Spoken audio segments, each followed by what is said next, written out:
Good afternoon. My name is Dan Bush, and I am the author of the case. I want to give you first just a bit of a background, my interest in Hanford and this particular topic. First came to my attention many years ago as a graduate student, and I had a field at that time at the University of Washington in Cold War history.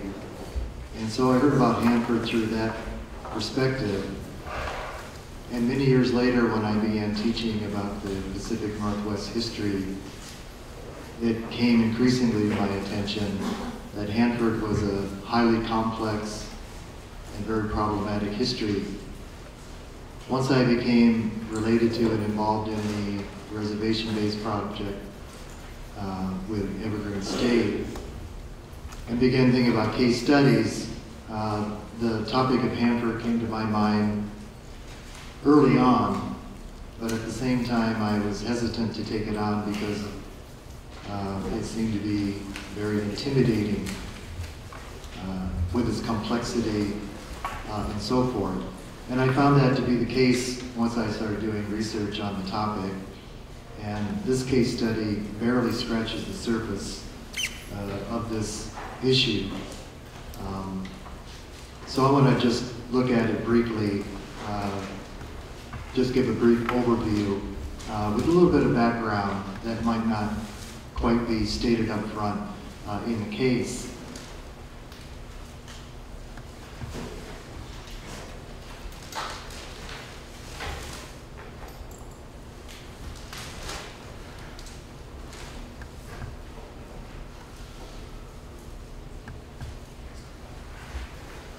As you know from reading the case, this story of Hanford in this context of a contaminated site begins in the 1940s during World War II.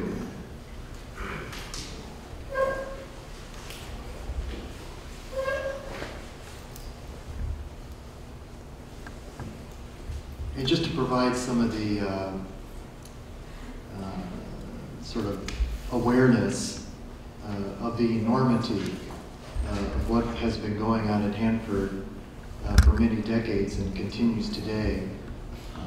Once I got into the case, one of the overwhelming aspects of it was statistics of size of area, complexity of what was going on, toxins and contaminations that were left, released during the time and so forth.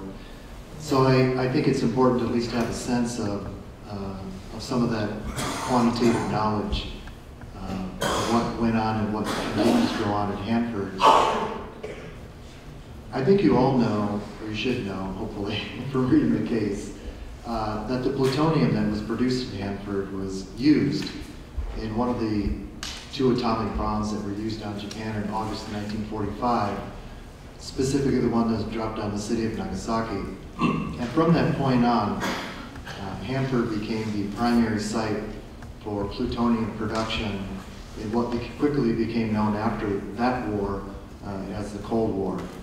And you can see from some of these statistics that in the early years of Hanford and then beyond, that the Hanford site produced the vast majority of plutonium that became part of the Cold War arsenal and complex after World War II over the next several decades. And this one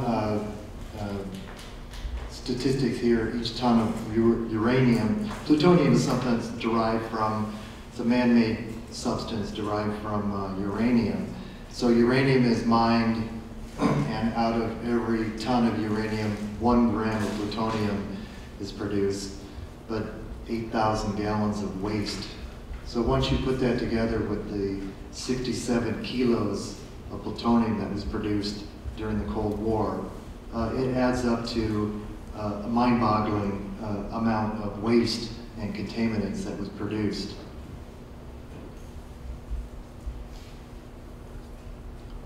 During that time, during the Cold War, and specifically we're talking about 1945 to about 1980, 75 or 80,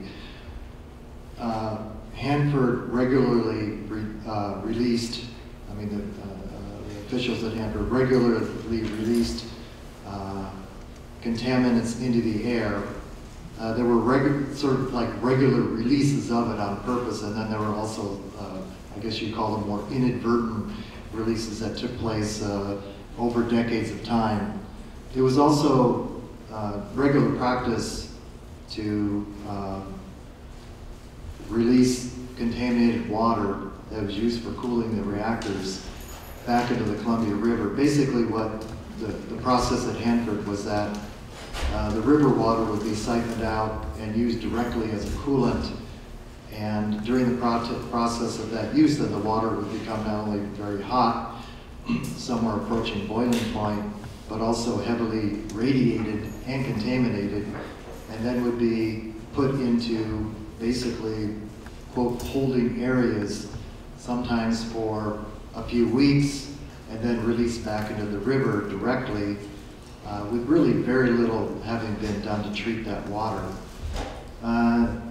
After the first 15 or 20 years of the Cold War, that problem or that issue of releasing water into the river, contaminated water, became even worse, I guess you could say, because the holding area or the holding time of the water was reduced significantly, sometimes just to a few minutes.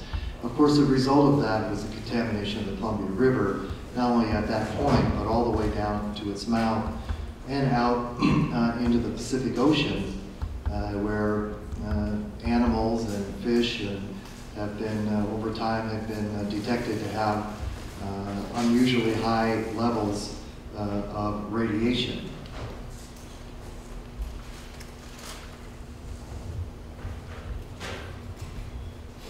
These are some of the statistics that I came across that I didn't really want to deal with because they're not only complex, and I'm not a scientist and I don't understand a lot of these things. But I did do a little bit of background research on this. And for example, during that time period that you see up there, which is approximately close to 30 years, this one substance in particular was iodine 131. That many so-called curies were released into the air. There was a accident in the United States called 3 Mile Island that occurred in 1979, which was close to a meltdown of a nuclear power plant. Probably the most infamous example of that, at least in the United States history, probably the one in the world history would be the accident at Chernobyl. And during that accident at 3 Mile Island, somewhere around 15 curies of this substance of iodine 131 was released as a result of that. So we have 15 in that nuclear accident, and then over about a 30-year period of time in Hanford, we have this figure. Kind of puts that in a little bit of perspective. Also, a short list of contaminants that were released directly into the Columbia River during that time, with some of the staggering statistics associated with them.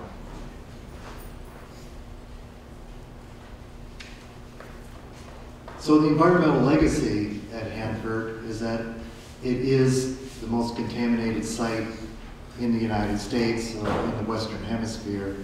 There's approximately close to 2,000 separate waste sites at Hanford. Has 60% of the nation's highly radioactive waste is there, and it's the world's largest environmental cleanup project going on today. One of the ways I first became interested in this cleanup of Hanford was when I was just teaching American history surveys, and I tried to include, when history surveys, what I'm talking about is just an American history class that's supposed to cover, quote, pretty much everything, and using a textbook. And notoriously, those kinds of courses and the textbooks that are associated with them are very narrowly focused and leave out a lot of that history. One of them in particular is environmental history. And I was exposed to environmental history at the University of Washington, and so had a good sense I mean, a basic sense, an overview of environmental history. And when I was teaching American surveys, I always looked at them as where were the big holes, the big things that were missing, and then tried to pull them in. I saw that as I still do, as basically that's my role in teaching. If I'm using the textbook, I tell the students, well, you have the textbook and then you have me, and we're not the same thing. So we're going to use those together. So I would try to, and I would talk about other parts of history that weren't covered very well or at all in a textbook. And one of them was environmental history.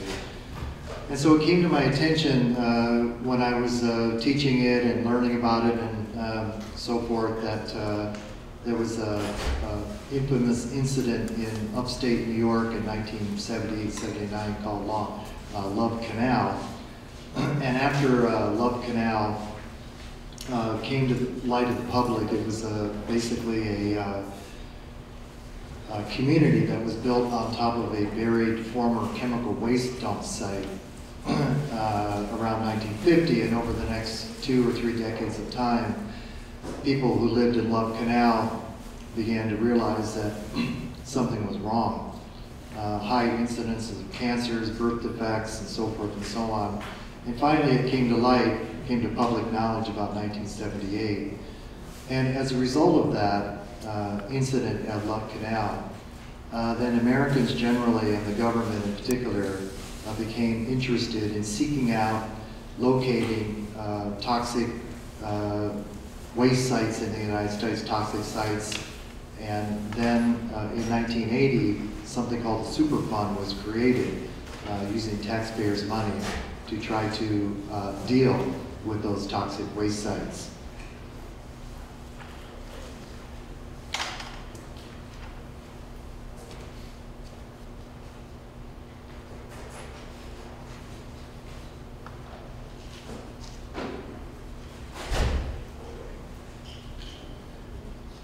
Of all the issues at Hanford, probably the most, arguably the most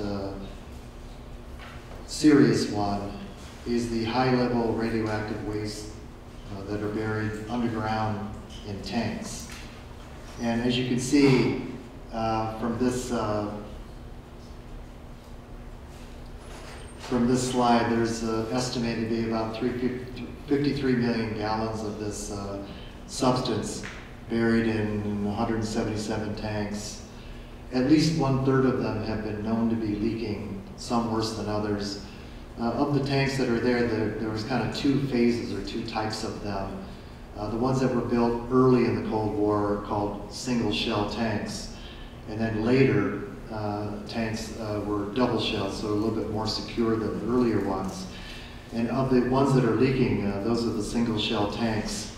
And you can see that a considerable amount of this highly radioactive waste have leaked into the groundwater, has spread over a wide area of Hanford, and has migrated considerable distances, and as my understanding, is a direct threat, increased threat to the Columbia River today.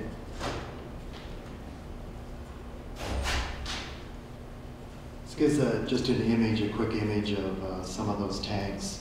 And one of the figures here shows a cutaway of a single shell tank.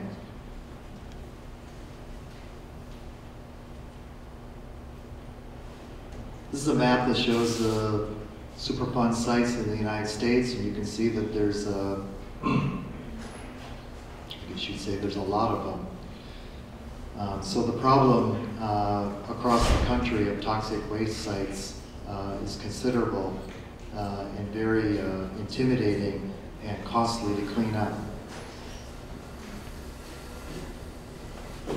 So this kind of brings into focus, or at least question, this very notion of cleanup and what it is and what it means. And when I first started researching this, while just thinking about Hanford, I took that as a very literal meaning. Cleanup meant cleaning up something like you would in your kitchen, so it's safe, free of germs, free of whatever contaminants were there before. But I quickly found out in doing the research that cleanup doesn't mean the same thing to different people and groups that are affected and interested in what's going on in Hanford. This tri-party agreement that was created in 1989 is often cited as sort of the beginning of the real cleanup effort at Hanford. And originally it was stated that it would take about 30 years and about $57 billion to clean up. And the way that first began were crews, what happens at the Department of Energy oversees the cleanup and then contracts out the actual work to private companies. And the way the cleanup first began was through a couple of things. One was demolition of buildings, and another was to take equipment all the way ranging from heavy equipment right down to tools and uniforms, and taking them out and burying them at different places around the Hanford site. After a while, a certain period of time of doing that, it was realized that those burials were not really conducted very well and were not safe. And so one of the things that's been going on the last few years is crews going out and trying to find those original burials and to dig them back up and give them a proper burial somewhere else. And just to give you a hint at the sensitivity of this work that goes on, is that once the burials have been complete in a certain area, then all the tools and equipment, including the bulldozers themselves, are then buried because they become irradiated during the process of the work. Of course, I always wanted to ask the question once I found that out, what happens to the bulldozers that bury the bulldozers that were irradiated? I don't know. But that would be a good question to ask somebody. Now, of the tank waste, and that's the most serious sort of on-site problem that the DOE is facing right now, is what to do about those leaking tanks and what to do about the tank waste. And the plan has been for a few years now to build new tanks, and while doing that, take the waste out of the tanks that are there and treat them in such a way what's called vitrification, which means basically taking that liquid and sludge and other stuff that are in those tanks and making it into a glass-type substance that will be more sort of easily storable. One of the problems with that, of course, is the technology involved. Another is the cost. Another is where to put that stuff once it's been made into that form. That's been an ongoing controversy, whether it's going to be stored at Hanford or another site, because basically, as you might imagine, no one wants to take it. In 2010, the DOE, the Department of Energy, had determined that that treatment plant that would do this work would be completed by 2022, and that the tank waste would be vitrified by around 2059.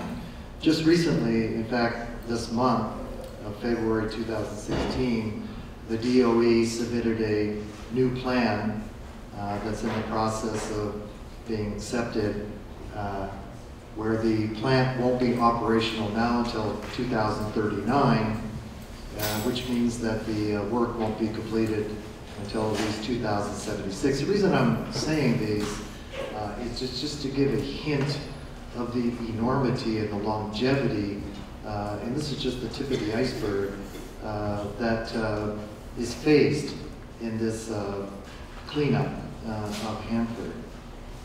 Also, there are supposed to be regular consultations and public involvement throughout this entire cleanup process.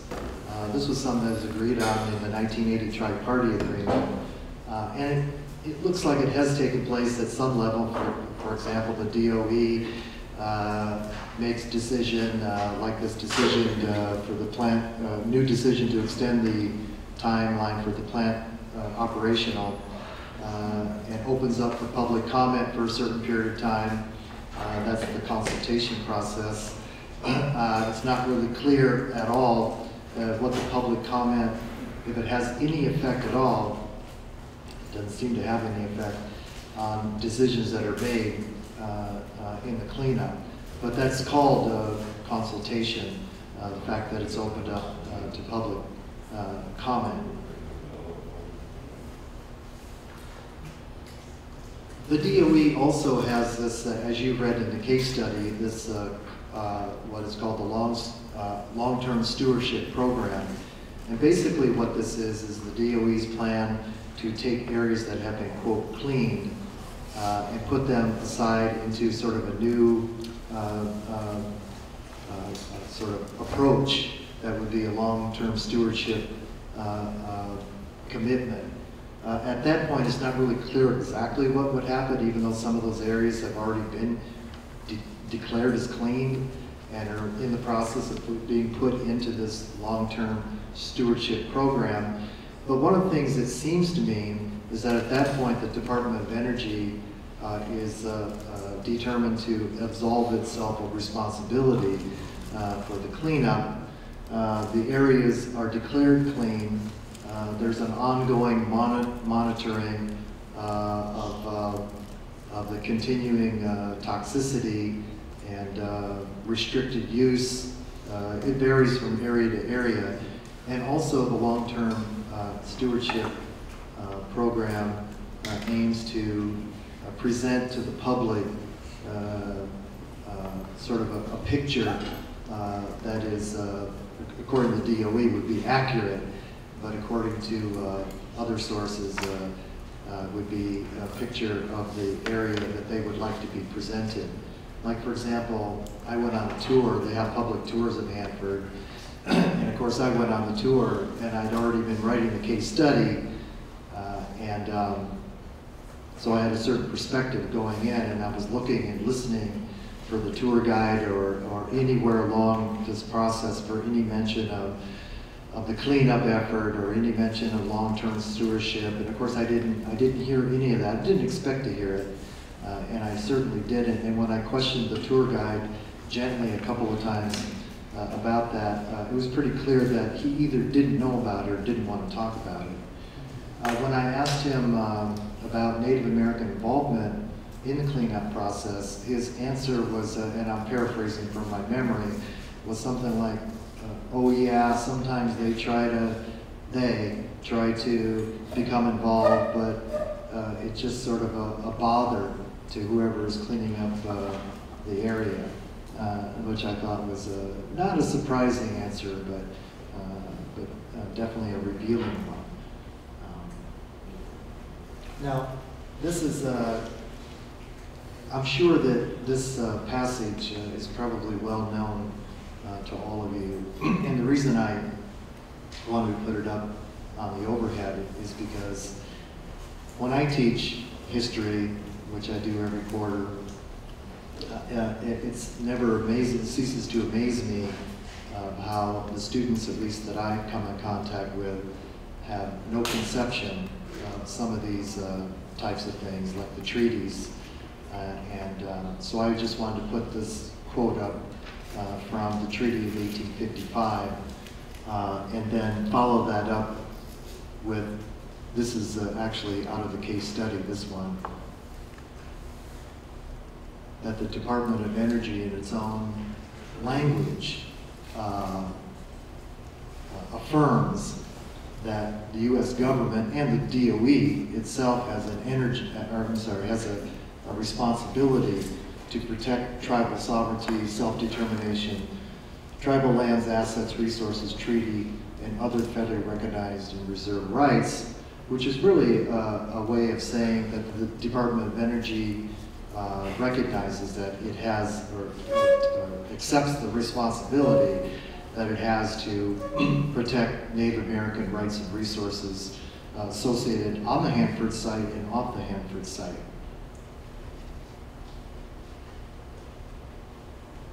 And I think therein lies one of the central issues going on here, are these different concepts of what those rights and responsibilities are, and at least from the Department of Energy's perspective, is wrapped up in its notion of what is clean, which is quite different than people that are affected, and certainly quite different than the Yakama, whose lands used to be directly on the Hanford site, and whose rights through treaties guarantee access and use of that site.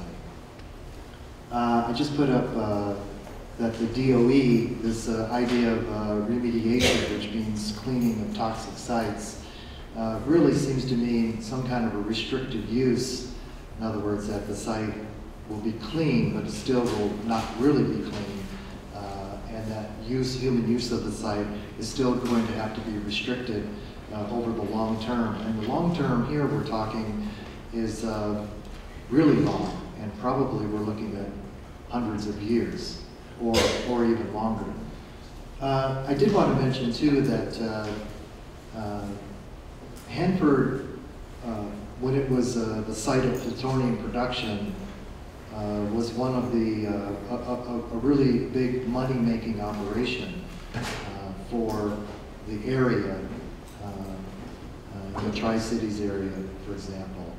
And when the Cold War was winding down in the late 70s and right around 1980, there was a lot of fear and trepidation around that area about what would be the economic consequences of a slowdown or even an end to the Cold War. But it turned out that the cleanup effort was another boom in some ways to the economy. And it's a little bit more diversified now. But a lot of the contractors and other people associated with the cleanup basically saw that this was an economic opportunity for them. And for the Yakama, it's a lot more complex than that. It's about treaty rights obligation, health issues, cultural issues, and morals and ethics. And maybe Mr. Washines can say a few things about that. Any questions at the moment? Yes. So we know that clean doesn't mean clean, because it's never going to be clean, but who sets the standards for that? And also, what's the accountability with the LTS? Who do they report to, and who monitors this? Yeah, those are good questions. The EPA is somewhat involved in this Environmental Protection Agency and seems to have at least some, I don't know if you call it oversight, but they have a role in this. But it really seems from my research that the Department of Energy is the one that's calling the shots here pretty much. And even though, as I mentioned in the case study, there's a lot of tensions between Washington State and the State Department of Ecology and the cleanup efforts, specifically the DOE. But again, it seems that the tools that are available to monitor the DOE and to keep it in line are really limited in some ways to statements, meetings, lawsuits, and so forth. And so far, at least in my findings, I haven't really seen anything that's been, had some real teeth in it. That's, but it's complicated. It's hard to answer the question. So when they bury the bulldozers, do they contain it or just stick it in the ground so it's still contaminated and getting into the earth? Well, they have different levels of the, it depends on what it is. But some things they just bury in the ground. But when they were buried earlier, they were buried too shallow, like clothes, for example. They were just, helmets or something like that. So it was determined that that they were improperly buried. It was mostly related to the depth of the burial. But then there's other things that have to be put in some kind of concrete pits. One of the problems with those initial burials is that nobody marked out or mapped where they were. And so the crews that are involved in that now basically have to go out and sort of find them. There's no accurate accounting of where all those took place. Yeah. That map shows really disturbing to see the massive amounts of Yeah, exactly. Yes. So I told you that my father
I think one of the things that a lot of people count on is technology as an answer, and certainly technology's playing a role and probably is going to continue to play a role, and it is important. But then also there's this tendency of over-reliance on technology, and the nature of these contaminants is fundamentally different. You know, I mentioned Love Canal, for example.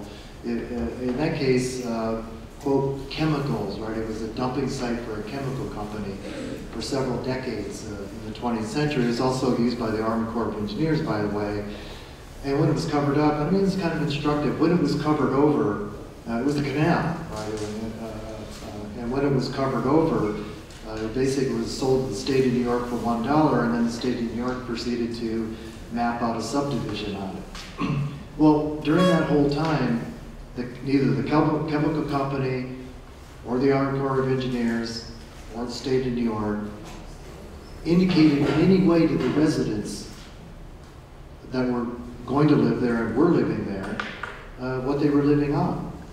And you know, this is something that's kind of regular practice, I guess you would say. If you look at Hanford, from the very beginning, beginning 1944-45, scientists, you know, had a sense of the dangers of the things that they were working with. But at the same time, there was a large amount of carelessness, not only in the handling of the materials, but probably even more so in the education of the public and of the workers that were working there at the time. Of course, you know, part of that story is always when you go back and look at it, well, they didn't quite understand. You know, there's always that sort of caveat put in there. But irregardless of that, there was pretty solid understanding of the dangerous potential of the substances that they were working with and producing in waste, even if they didn't understand fully as today. One of the differences between this cleanup or this contamination as opposed to Love Canal is that many of these substances at Hanford are going to be dangerous for thousands of years, literally. I mean, some of them have what they call half-life. In other words, how long it will take the substance to become not dangerous to humans. And some of them have half-lives of 24,000 years. I mean, that's mind-boggling. So the only thing that could be done with something like that is to contain it somewhere, is to unmake it. I don't think, you know, no technology to come along and say, let's take this leftover plutonium and make it safe to handle. That's just not going to happen. Yes? Yeah, that's exactly right. You're never going to be able to contain things so it'll never affect our environments, no matter what you do. And EPA, I think they should be a little more involved in this. I can't remember from your pictures a few back if EPA is involved in this so much. Now, the Clean Water Act provides traditional responsibilities for all citizens of the United States to the right to clean water and having water and all that. And there's numerical criteria that they have to go by. And the Washington Department of Ecology, the Oregon Environmental Quality folks, they don't have the budgets to monitor that, to go out and assess the waters and the air as well. And I think that's probably where Columbia River Intertribal Fisheries come in. They could probably be able to go back and secure the funding so they can go out and monitor and survey those sites, and then take some of that information, and I know you have existing consumption surveys and practices going on, and you know, everybody needs to work in partners on this, and the tribes can't be stuck into a public interest group or special interest group. They need to be at that table to fight for things like that. Yeah, I totally agree with that. You know, the issue of cost, funding and cost is a huge one because of the size and of the problem and the amount of money that's involved. it's a big issue. And no one in is itself. going to be able to fund that. And the best thing to do is for everybody to work together as a team and go secure that funding as a team. And then us people here, in the real world, we hear like Fukushima blowing up over there, and then we hear in the news like, oh, they're going to be shipping the waste contaminants and burying them over here. Do those things really happen? Probably so. So, I don't know if we're gaining any ground or not. Thank you for your presentation.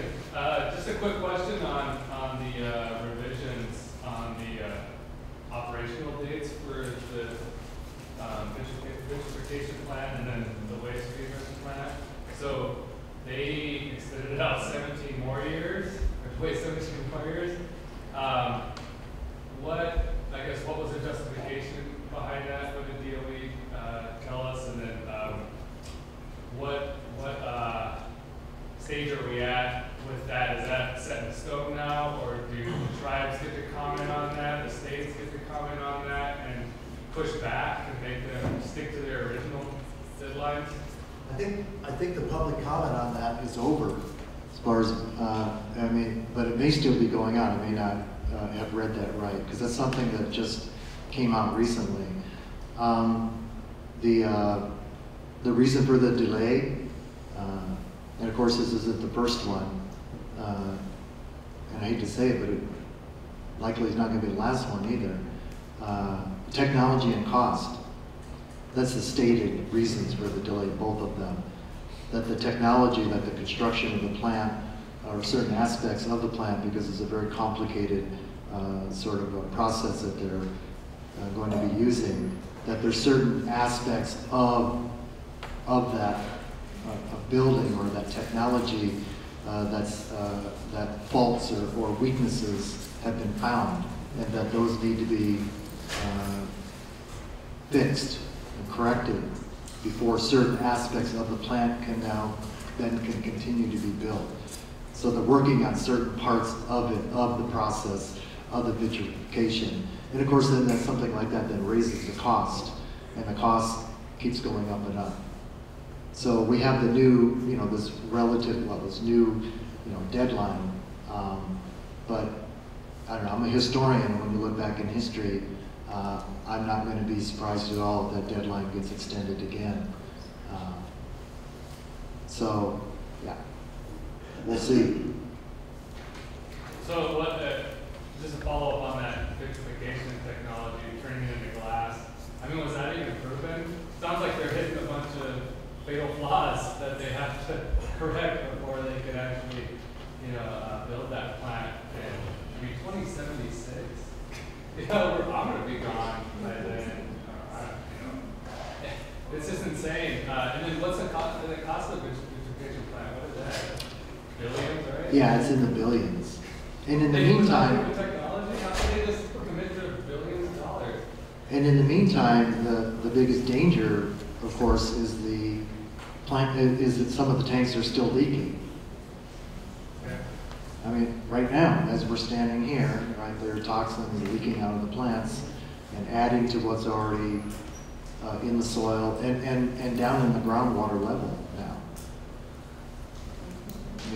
Some scientists have mapped out, people have mapped out that some of those contaminants are as close as 400 yards to the Columbia River right now, to making contact with the river. And the river is really complicated. It's not just the water, it's the land around the water, and in high season when the river's running high, and cuts away at soil on the bank that may have or does have in some cases contaminants in it. And then of course the resources that are in the water, the fish. This is one of the issues I believe facing the Yakama is what to do about the fish. How dangerous are the fish? Which fish are more dangerous than others? How do you monitor that? How do you test every fit. I don't know the answer to those. That's one of the things to think about in this case.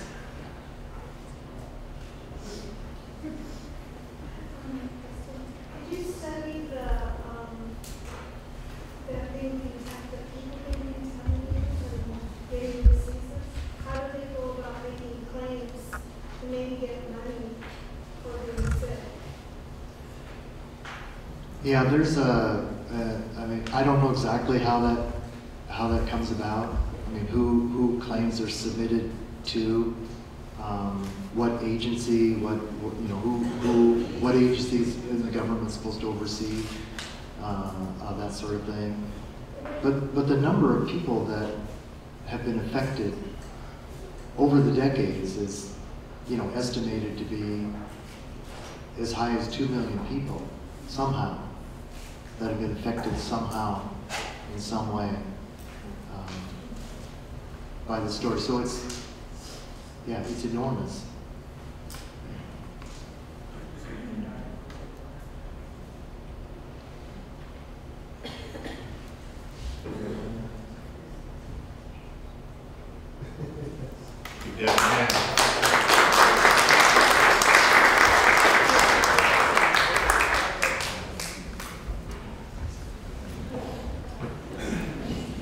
How you guys doing? How you guys doing? Okay? Anybody need a break or you're all right? Okay. So, kind of a hard act to follow here. Very informative issues that brings out, and I always, I think all of us have a deep regard for history and what has happened in the past. So grateful for people like Dan to be in our universities and passing this information on and encouraging others to become aware and continue this important work. So, but I will try to follow up. I appreciate, just kind of leaving that last screen up there, Dan. Because it kind of, when you talk about perspectives, and again, I'm glad to be asked to come here and to maybe give a perspective about from the Yakama Nation.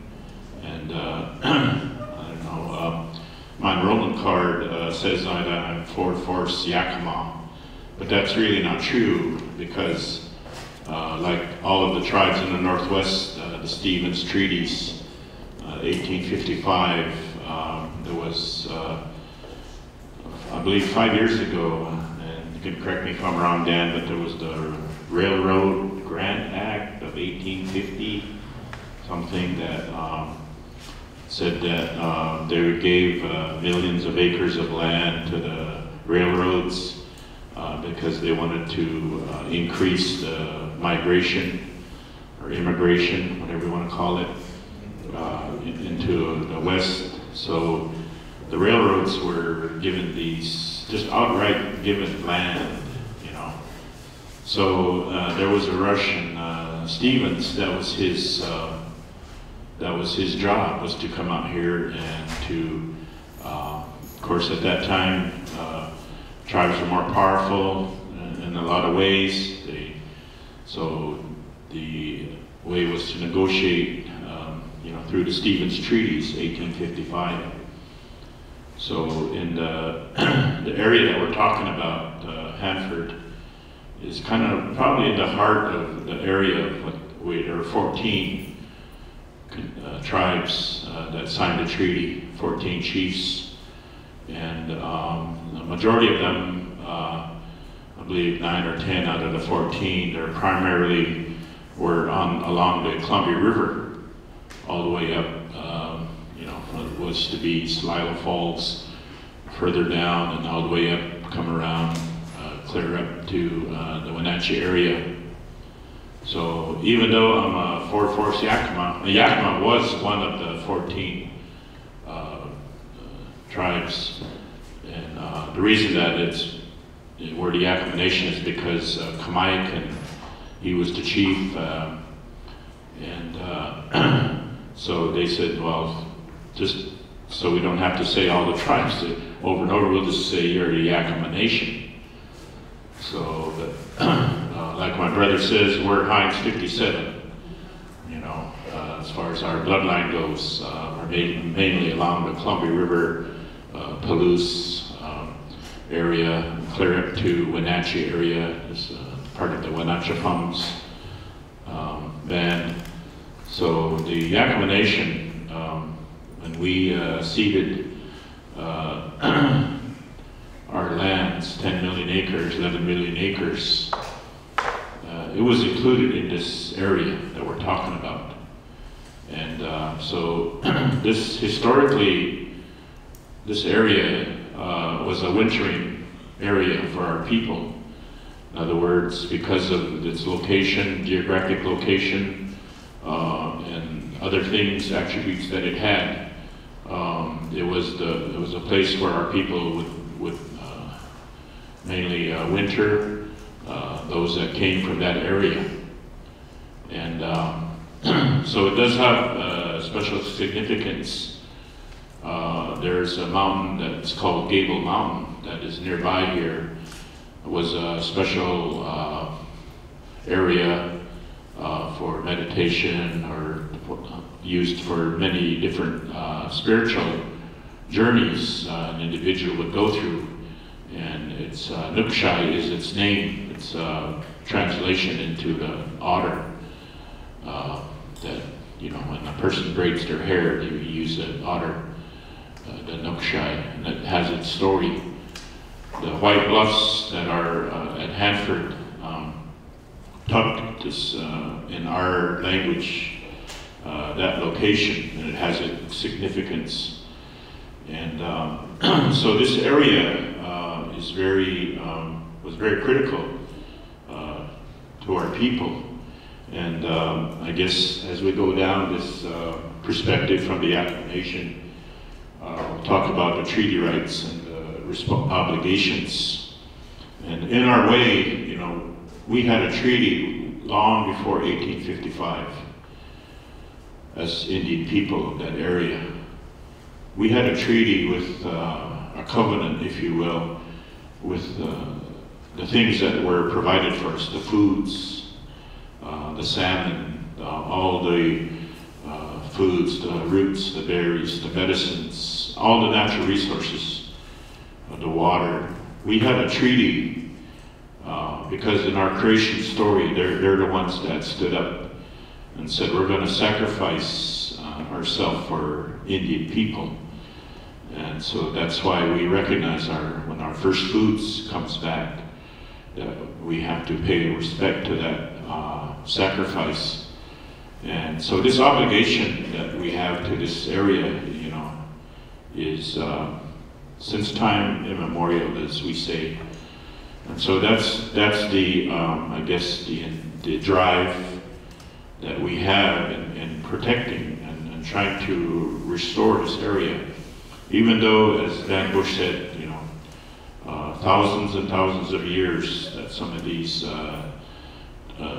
substances have. But as our elders would say, you know, we never give up. We never give up. And so we had a leader, his name was Bill Yellop, Senior. And when I first got on the council, and I used to sit by him.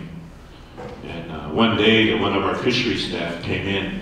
He was a non-Indian worker, and he asked Mr. Yallop, who's the chairman of the fish committee, what do you want us to do? Give us some direction, give us some words as to how you want us to run this program. What do you want us to accomplish?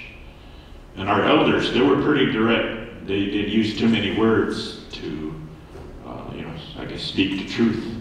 And Mr. Yallop, he said, make it the way it was. Make it the way it was. And what he was referring to was restoring the salmon runs. At one time, we had estimated 60 million salmon coming up the Columbia River. And so that's kind of the directions that we get from our elders and the things that we understand that we're supposed to take care of under this obligations is make it the way it was. So we established a program. It's Russell Jim is another elder, religious leader. He runs our environmental waste, radioactive hazardous waste program. And they're the ones that monitor, and they're the ones that work on this project and incorporate, our, what you call, our values into these discussions. You'll notice in the tri-party agreement, there was no involvement of the Yakama Nation. And just like Dan, when he asked the tour guide, well, it's kind of like, well, they just kind of get in the way, the Indians, And that's kind of the attitude that, we've, as most of you know in our tribal history, that we face, that we're not really considered, a bona fide legitimate government. We were a club, like you can join a social organization, but it was all based on this first part of these treaties, that we're sovereign nations. And so we have that responsibility today from things that have been handed to us. And so the treaty that we say is very much alive and hasn't gone anywhere. And so that's what takes care of us today. If it wasn't for that, even though they couldn't speak English, they didn't understand English, but yet they had the ability to make these provisions, as you see in Article 3. And so these are the things that we really, utilize to the best of our ability in order to protect this area. And as far as the health issue goes, my katla, in our language, that's our mother's mother, and our Allah is our father's mother. So we have, two ways to describe your grandmother and your grandfather. So my katla, my mom's mom, when I was 10 years old, she passed away due to cancer. And even today, in our families, on our reservations, we have our tribal members that suffer from this. And I don't really know if, 10,000 years ago, or however long we've been here, that, we've had to deal with this illness. But I know that it is a big concern to our people, and as Dan pointed out, these things they would release into the air. And there was a group called the Downwinders Association. They were from the Tri-Cities area there. They filed a lawsuit against the government. And it took years and years and years because they had to prove that, in court, that these contaminants were causing health issues.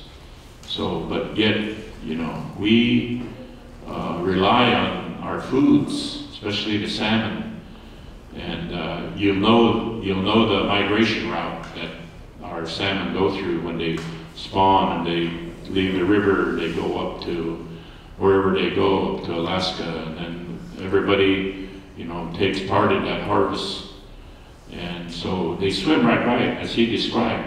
It's just like here's the Hanford nuclear reservation, and then the Columbia River's right there.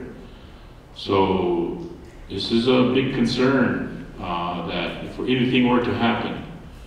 Last year there was a dam that had a crack in it up at Priest Rapids, and the concern, one of the dams, something happened and it created a flooding situation, and it flooded this area, and the contaminants, as he stated, some of those things were buried, but they weren't buried properly. So we have these concerns about how an accident could affect, our river, and the food that we rely on. As far as the cultural perspectives, as I stated, there were villages in this area, for since time immemorial. And so our program, the one that Russell Jim heads, they're responsible for under the archaeological laws that tribes use for protection of sacred sites. So once in a time when they have these, go out and look for these things that they buried, they'll might come across a village site or a burial site. So, and we have to be very careful also, because we don't know what, how contaminated those important things are. And in our way, if they're disturbed, then they have to be what you call repatriation back to the ground, but in a safe manner. So these are some of the things. And when Hanford first showed up, nobody knew. Our people didn't know. They weren't told. And all they told was, move away. You can't come here anymore. There were non-Indians. There was 3 towns, 3 little towns, and they moved all those people out and relocated them to what is now the Tri-Cities. And so it was a big secret. Well, we had a war that was going on. So, it was kind of like this word called eminent domain. The government has the right to take if they want to. And so the reason, as he pointed out, developing this for atomic bomb, and it's still that way today on these decisions. Somebody asked about funding, funding for this. We just received the president's budget, Obama's budget, and there was a reduction for this that is very disturbing, not only to the tribes, but to our senators and to our representatives here in the Northwest, that they want to further reduce the budget on this cleanup project. And so, as all things, the decision to build a bomb, to end the war, those are political decisions that that are made, and a lot of times, with really minimum tribes getting involved. But I'd like to say, today we're making big strides in terms of understanding how that political process works in order to protect, what we feel is important. So the issue of Hanford is something that we've been dealing with since its inception, and but we're gradually we're developing our own scientists, we're developing our own expertise, so that we kind of have an idea when these issues are brought up, these scientific issues are brought up about what was asked earlier about the identification process.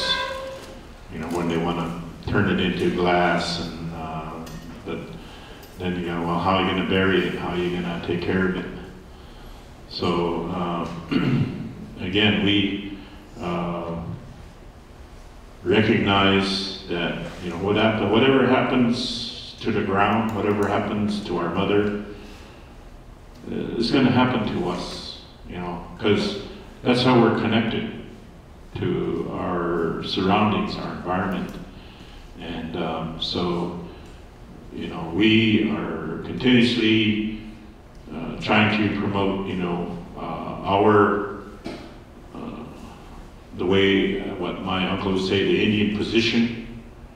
But, there's challenges. Like you'll see these contractors up here, economic opportunity. At one time in Tri-Cities, there's three cities. There's Richland, Kennewick, and Pasco. And each one of them had their own high school. Now there's like about 3 or 4 more high schools that they've built. Middle schools. There's even a Kamayakan High School there in Tri-Cities, named after our chief that signed the treaty. There's a high school there called Chiwana, which in our language means Columbia River. So, and that area is growing. And why is it growing? Well, because there's billions of dollars that have been put to this cleanup, and that requires, you know, many workers to come in there. So, you know, it has, there are a lot of interests in like maintaining these contracts, because that's the economy of that area, and the billions. And so how long is that going to be? Well, that's a good question. How long is it going to take to, quote, clean it up? You know, so we have a big struggle, but like I say, you know, we base it on our responsibility to our foods, and to the water, and more important, I guess, is, you know, to our future. What they say, those that are yet unborn. So, as somebody pointed out, you know, 2076. You know, I don't know if I'll be here, Joel, but you know, that's just like they can make that decision. Well, we can change the date. And so those are some of the things that we try to, and for the Yakama Nation, you know, try to become involved. And so I really think that this, you know, what you're doing here is important. Is because it'll give you opportunity to, you know, look at, you know, what are the major issues here, and because I think that's part of our training, is to use our ability, our intelligence or whatever, to discuss these things, and hopefully, you know, you have a better understanding. But I just, you know, wanted to be given a chance, you know, to kind of speak on the importance of this area that it has to our people. It's within our treaty territory. But more important than that, you know, all these things that are under there, you know, the cultural perspectives, the health, and the obligations. I think all of our tribes, you know, we all have challenges, and this is one. And again, it's not just to the Yakama Nation, but, you know, we have our relatives nearby, that if something were to happen, would definitely, you know, affect the neighboring reservations within on the Columbia River basin. So, and then time to time, you know, we get together. Somebody brought up fish consumption. Oregon was the one that made the lead in raising their fish consumption rate, because the tribes said, well, we're primarily eat salmon. We eat a lot of fish. And so they raised it, and then Washington followed suit, raising the fish consumption rate, because that, you know, that, and how that affects, you know, when they set the regulations, you know, Department of Ecology on water quality standards. And now the next battle is with Idaho. And I haven't been the latest on that, but there was a move for Idaho to upgrade their fish consumption rates also. And tribes were leading that, because as Indian people, that's one of our main foods. And so we were fighting through our organizations, to state legislators, you know, to get that message out, so that it affects, you know, how they make these laws in the states. So, you know, all things are connected. certainly, you know, I do appreciate, again, this opportunity, and I don't know if I covered everything, but if anybody has any questions, you're more than welcome. My real name is Yellowwash. Somebody asked me, what does that mean? You know, anytime you give your name, your Indian name, you say, what does that mean? So, but I go back in my lineage. My niece, she went to University of Washington, and she went to this Ancestry.com, whatever, and she found a census for Fort Vancouver. I'm part of the Klickitat Nation, which is one of the 14 tribes. And 1839, there was a census down at Fort Vancouver. Our Klickitat Indians were down there. And about midway through that census, there was the name Yellowwash showed up on that 1839 census. So, I had one wife, one daughter, one canoe, one horse. So, because I retired as a chief of police, I said, "You're a chief?" I said, "No, I only got one wife." So Yellowwash, you know, at least according to Ancestry.com and that census, you know, goes back to at least to 1839. But in our way, that name's been, you know, passed down in our family. But my interpretation is that he was a horse thief. So how a horse thief became a chief of police, that's another story. If I get more time, I'll tell you. But when I used to work in middle school at Wapto, you know, that's what I tell the students, and I tell everybody this. You know, if you really want to get my attention, you know, you Yellowwash, you know, it's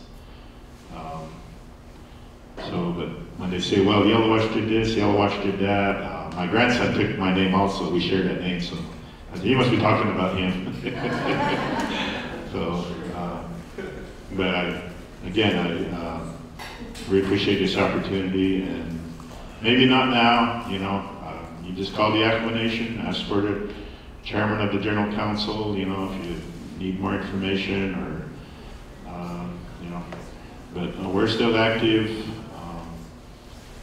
in protecting, again, these things, and we're grateful for our neighbors, people like Dan, others that are, you know, that are aware of these types of challenges. And then that's not just Indian people, you know, that face these dangers. You know, it's, as I mentioned, there was the Downwinders Association lawsuit. You know, so we don't, you know, we when we say, you know, we're protecting our treaty rights or whatever, in the bigger picture, as you all know, you know, because that when we restore the salmon runs, it's not just for the Indians.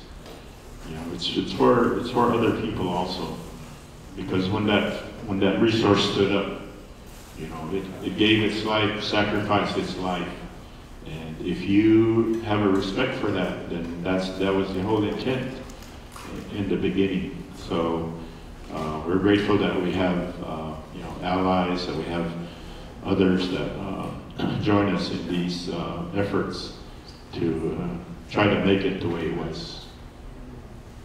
So you said that you have scientists, and so are you tracking any of the diseases that might be coming from contamination to your people? Yeah, we, as everybody knows, you know, we are serviced by Indian Health Service, as most tribes are. So, you know, there was several years ago, this question was continuously being raised by the tribal council, and even in our general council meetings, there would, you know, well, my aunt, you know, we lost my aunt because of cancer and this sort of thing. So there was an effort, you know, to try to determine to what extent does any contaminants from the Hanford Reservation, does that affect, it was inconclusive because, when you get into those kind of studies, and I'm not a scientist like my friend here, but, it requires a lot of, what is that, empirical data? Is that the word? You got to be specific, but we have these suspicions. I'm a former police officer, so my job is to solve crimes and to figure out, what. So we have these reasonable suspicions that because of our proximity to the Hanford Nuclear Reservation, and then, like I said, I don't know if we had cancer victims 10,000 years ago, but it seems, prevalent on our reservation anyway. So what's the article that safe as mother's milk? What is that about? pardon? There's something called safe as mother's milk. Mr. Bush is studying. Yeah, that's it. Oh, okay. Was there not something not safe about the mother's milk? There have been issues of contaminants from Hanford making their way into cow's milk, which was then, and then also for people, for new mothers. There have been, that title is from of a website that you can look up, and they have a volume of information there that you could really find useful. That's an organization. Yeah, I was going to say something else about the health issue and the relationship of cancers with exposure to contaminants from Hanford. It's my understanding that many of the cancers, like thyroid cancer, is one of the big dangers of exposure to that iodine-131. And then there's different, but sort of generally, many of those cancers, if they are related, and they wouldn't show up for about 30 years. So that's sort of the I don't know if you want to call it gestation period or what, but doctors determine that unless it's a direct exposure to plutonium or something, then you're going to get radiation poisoning right away. That just sounds so dry when I say that, but the other kinds of exposures to radiated substances, yeah, often around 30 years. That's one of the reasons it's so difficult to then trace back and say, well, here's a direct cause of the cancer that you have. And of course, there's a strong incentive for others to deny that connection. Whoever might be liable for it, government, and so forth. I mean, when you get into those kinds of things and get into court cases and doctors and the government, they have their doctors and everybody has their physicians, and yeah, it's really difficult to make a definitive connection that I was exposed to this and now 30 years later I have this because of it. That's really difficult to do. Yeah. But we know, because we're intelligent and we have common sense, we know that there is an effect. It's just difficult to determine precisely, in precise terms, what that is. Can I ask Mr. Bush? So Hanford was run by the government, correct? So would they have released propaganda back then stating this was a safe thing? So how do we trust anything they tell us?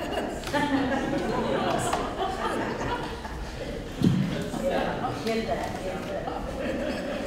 There you go.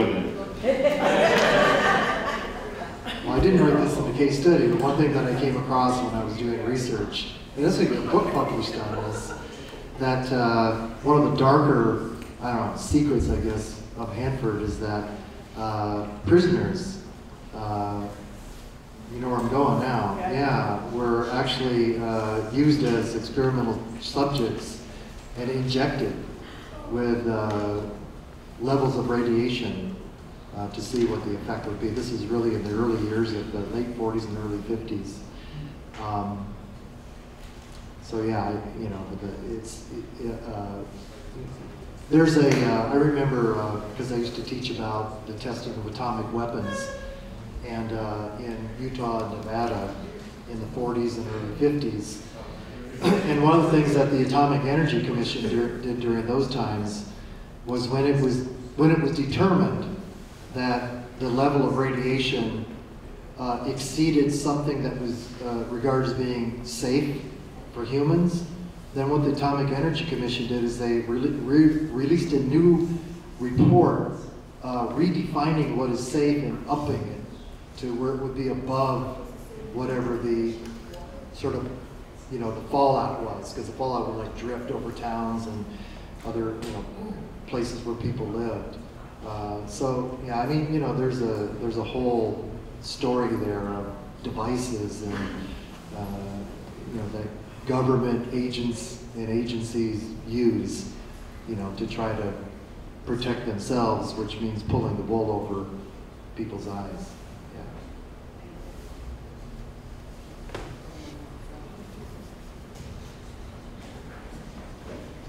I think Val, we're working towards doing a case study, right? So. Thank you.